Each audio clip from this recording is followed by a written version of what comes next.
बिथाङा दरेन आफादगिरि गामियाव ना माइदांस्रि गामियाव जिएस प्रदीप बर' नाथाय 19 आरो 20 लानाय जादों ना बे दिनै खुंफुंनाय जाबाय सेथि दिनै खुंनाय जान बेयाव माने गासै मेहेरगोनां जागासिनो सानै बिपि नायनो हागोन सयतजित बसुमतारी बेयावनो दसे जों फैदों नोंथांमोना नायबाय थाबानो जाबाय बे गेट जाहैबाय नै मेन मिटिं पेन्डेल ओमफ्राय बाखि नैथिं दखानफोर होयो सयतजित बसुमतारी नायलांबाय थाबानो जाबाय जास्ट जों दसे बेरायदों आरोना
साफानिनो बानगोनां गाहाय नेहाथारि उदां बड'सा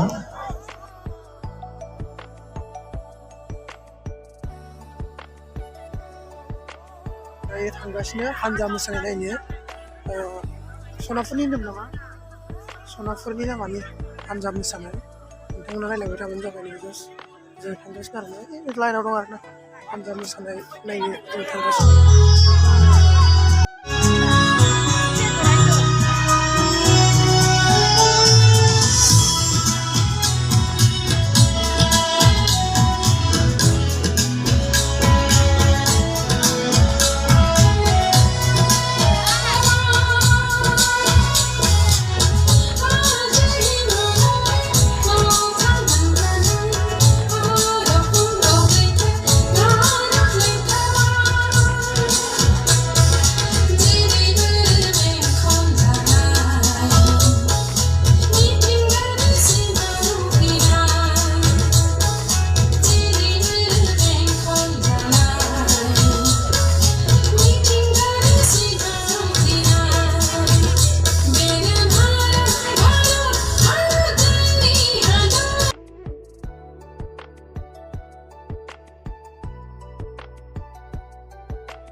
सारनि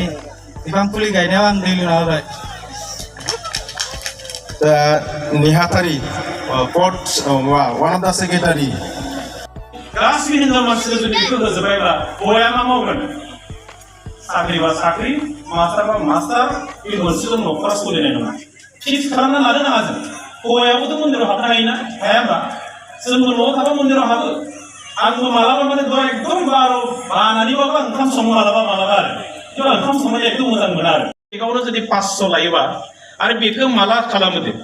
बे जिफ्रा माने गुबुनाव बाहाय खोन्दा गोजा आरो नों माबा मोनसे सुखांनायनि उनाव बासिनाय जिखिनि जु थायो दा जों वेस्ट कट खालामा होमबा मोजां नैबे अभार कटखौ जों गानोना दा बे कटखौ सिलायनायाव बेखौ माने सुनायाव माने जिखिनि